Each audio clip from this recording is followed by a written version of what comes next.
TVA versus Hill. Damn that fish.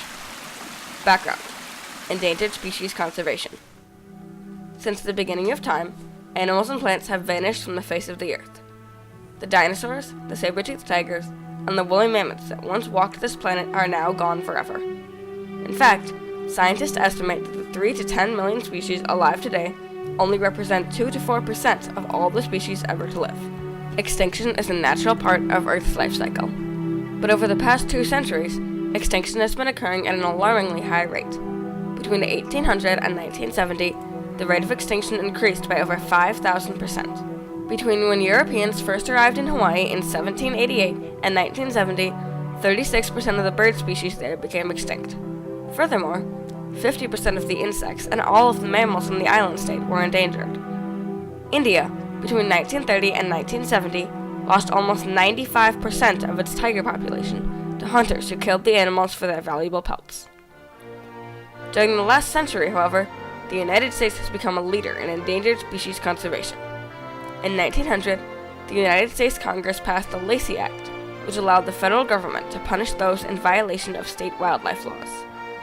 This was followed by the Migratory Bird Treaty Act of 1918, and conservation efforts continued with the Endangered Species Conservation Act of 1969. None of these efforts proved to be very effective, however. Finally, on December 28, 1973, President Richard Nixon, a strict environmentalist, signed the Endangered Species Act, which protected plants as well as animals.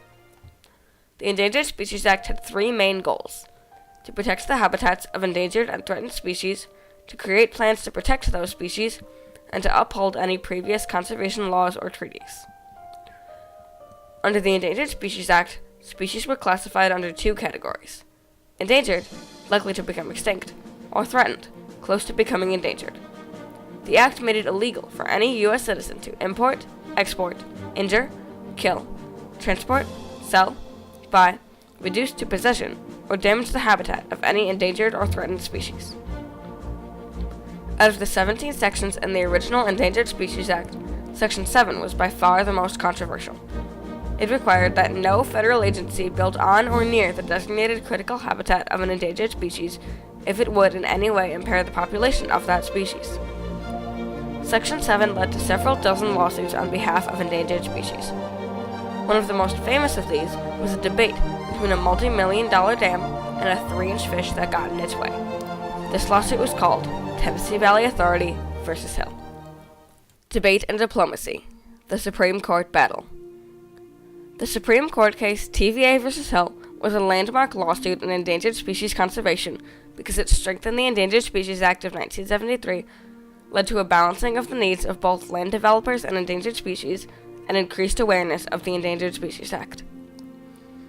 In 1973, ichthyologist David Etnier stumbled upon a fish in the Little Tennessee River, not far from the nearly completed Tellico Dam.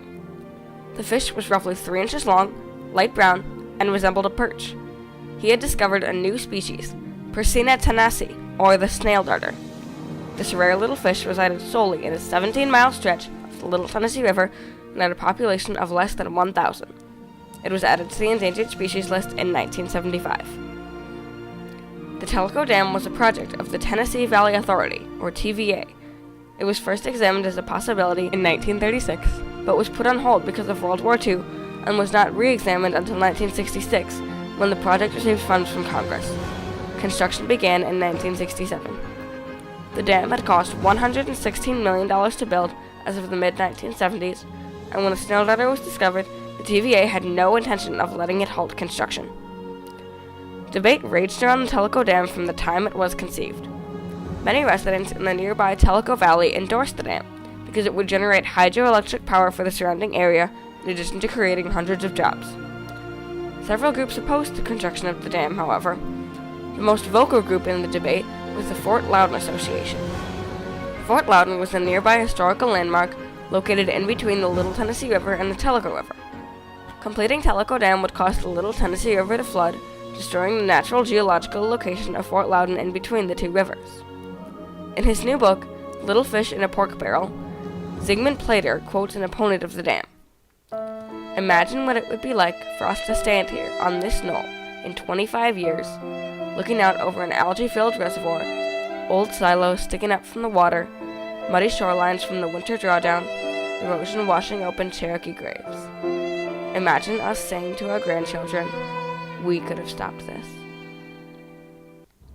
Meanwhile, an environmental law student, Hiram G. Hill, learned from fellow biology students about the discovery of the snail darter and asked a law professor, Zygmunt Platter, if the impact of the dam on the survival of the species would make a good topic for a 10-page paper. Platter convinced the young student to embark on a lawsuit against the TVA, and together the two began one of the biggest environmental lawsuits in the history of the Endangered Species Act. The case first went to the district court. Here, the judge ruled that, although completion of the dam could cause the snail darter to become extinct, the TVA would still be allowed to complete Tellico Dam because the budget for the dam had already been 95% spent and the project was nearly completed. Next, the debate was brought to the Sixth Circuit Court of Appeals.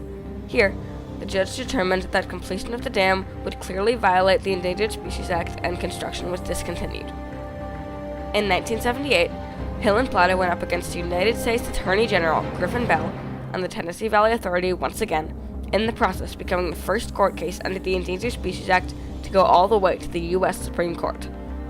Hill argued that Section 7 of the Endangered Species Act clearly states that no action by a federal agency, such as the destruction of critical habitat, jeopardize any endangered species. The TVA argued that, because construction began on the dam before the Endangered Species Act was passed, the act did not apply, and because Congress continued to fund Tellico even after the act was passed, Congress fully intended the dam to be completed. Attorney General Bell argued that Congress 3 times, 75, 76, 77, said go forward with this project. We know about the snail darter. Go forward. We intend for you to complete this project.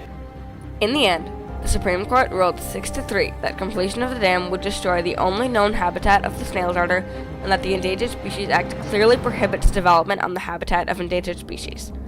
The dissenting judges believed that the snail darter won merely because of the phrasing in the act, and that Congress, when writing the act, did not intend for it to stop projects already in progress.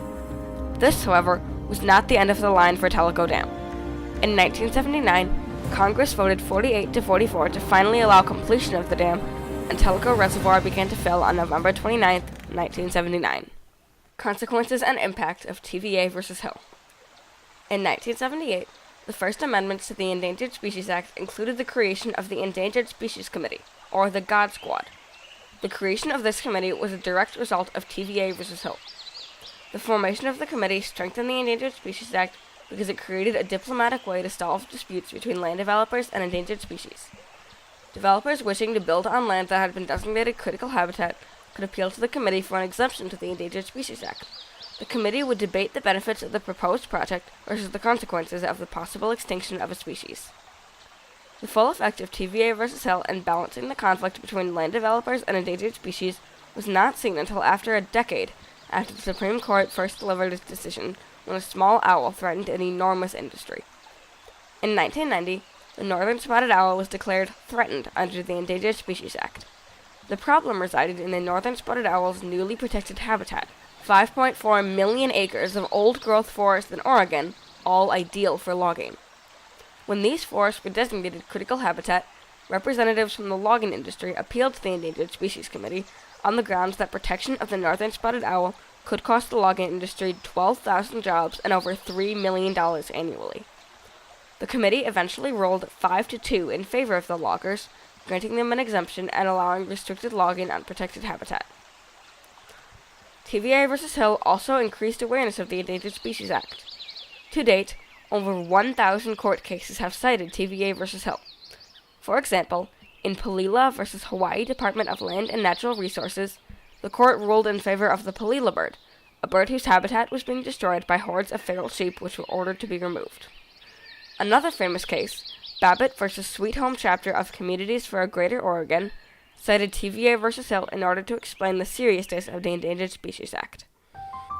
Tennessee Valley Authority versus Hill used rhetoric and diplomacy to change the way people viewed endangered species. It led to the creation of the Endangered Species Committee under the Endangered Species Act of 1973, resolved the debate between land developers and conservationists, as seen in the case of the northern spotted owl, and increased awareness of endangered species and their habitat.